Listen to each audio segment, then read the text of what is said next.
The S1 II proved to have a very high dynamic range and even rivals high-end cinema cameras such as my Red Dragon here. Now obviously these cameras are vastly different and are made for different target groups even, but they have three things in common in which we are gonna compare them. High frame rate, high dynamic range and superb image quality and resolution. Coming up. Hi guys, my name is Paul. I'm a German-based cinematographer and this channel is all about filmmaking, gear reviews, but also DaVinci Resolve tutorials. So if that's something that you're interested in, consider subscribe. That really helps the channel. So really thank you for your support here. As I've said, these two cameras can't be any different, but the question comes really close because the mirrorless cameras now in these days and the border between a mirrorless camera becoming into a cinema camera is much more blurry right now. And as you might have seen in my review about the S1 II, it has very impressive features. So the question really is, how does it compare in these three categories that I've said to a camera that costs way much more and is used on high-end cinema productions? So that's what we are going to take a look on right now, and we start by image quality. We use the exact same lens with a full-stop IR&D filter to make some test comparisons here, and we can obviously see that the S1 II is much wider because the Dragon is a Super 35. Now it has a 1.2x crop, so it's very close to full frame, but we obviously see that the S1 II is wider. We also see that the Dragon has a green tint, and also the S1 II appears much sharper, so the Dragon looks more smoother. It has a OLPF inside, which is very important for filmmaking. So, and color-wise, the S1 looks more neutral to me, straight out of cam. The Dragon has a green tint, but overall you can manipulate these cameras and these images however you want to. So obviously they have 6K resolution in total, and yeah, it heavily depends on what you prefer in this instance. So Red has been known for high resolution compared with high frame rates, but now the Lumix S1 II offers barely the same, obviously. So we have like in 4K 120, which looks very good and very clean in the S1 II.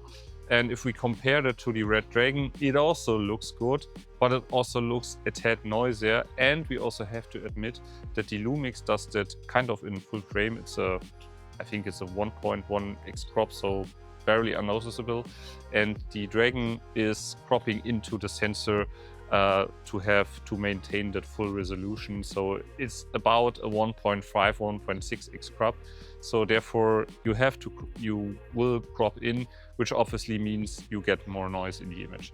And also if we go even higher, the Lumix can do full HD for 240 FPS and the Red can do 2K 300 FPS. Now obviously these look very great, but I see like that this one is a little bit mushy in the S1 II, whereas on the Dragon it still looks very clean. It is still down samples and we have to move back very much to get almost the same field of view, the same frame. So it's very hardly cropped because it's 2K and even widescreen. But obviously it looks a little bit better because it's still maintaining everything and there's nothing line skipped or something like that. So, and also we have to admit that the Lumix does it in H.265, whereas the Red always you have the 16-bit Red RAW, which is obviously superior. So I kind of think it depends on what you're looking for. If you want to do slow motion and you want to have it in full frame and everything is easy to handle and ready to go and with less noise, then obviously the S1 II is better. But if you want to have the highest image quality possible, also in terms of grading and the file structure that you have, then the Red is the better option. Now let's talk about the biggest elephant in the room, and that is dynamic range. And you might have already seen my S1 II review where I've stated that this camera has 9 stops of exposure latitude, which is exactly the same result that I got on the Red Dragon. And they look very similar. The S1 II is a tiny bit better when it comes to overexposure, whereas the Red is surprisingly a little bit better when it comes to underexposure. Now we have to take into account that the Lumix is probably using some sort of noise reduction in camera, whereas the Red doesn't. So this obviously also is a different result than in the end. So therefore I would still account the red a better latitude because there's no noise reduction going on in here, whereas in the S1 II it is.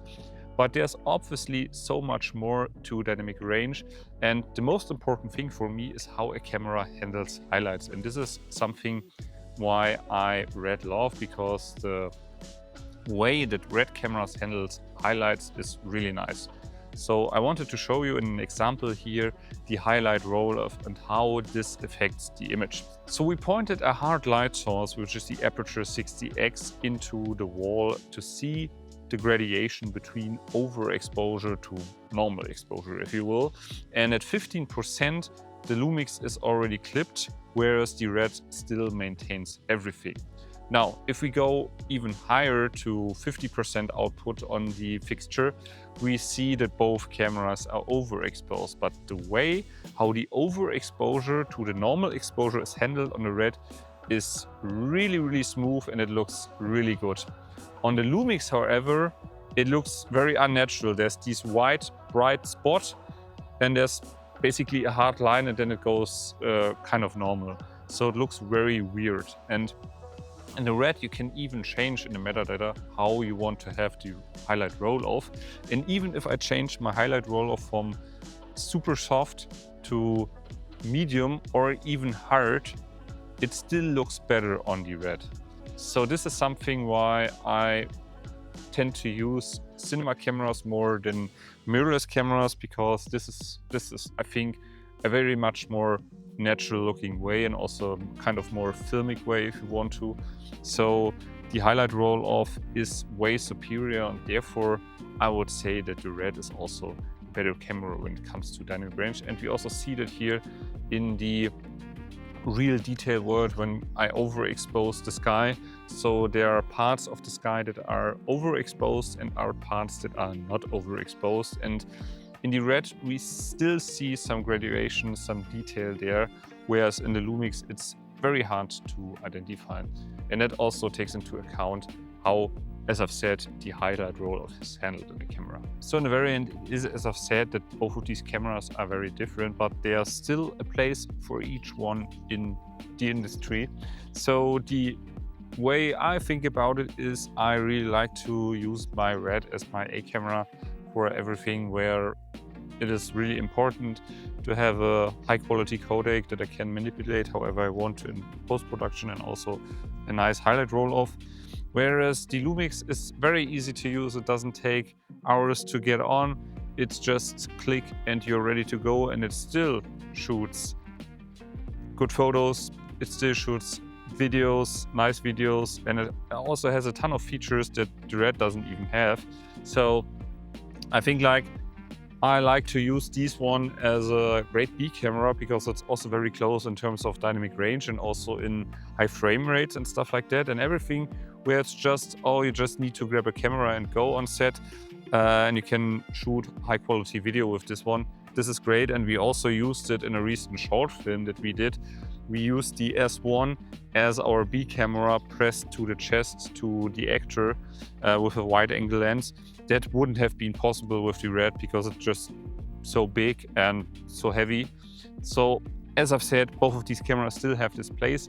And I think if you really are deep into video and filmmaking and you do a lot of high-end productions, a dedicated cinema camera still makes a lot of sense. But there are also a lot of occasions where you can use a high-end mirrorless camera, so to say, as a B camera or even as a camera. So for the reasons that I've said, I really like the red, but I also like the S1 II. And also, if you compare them, the price difference, I mean, the red is now not that expensive anymore, but still, it's a great camera. And I'm very curious to know what are your thoughts on it, so please tell me in the comments below. And if you want to have a dedicated comparison between another camera, such as the Blackmagic or something like that, just let me know in the comments below and I will try to make it happen. And cheers from Italy. Bye.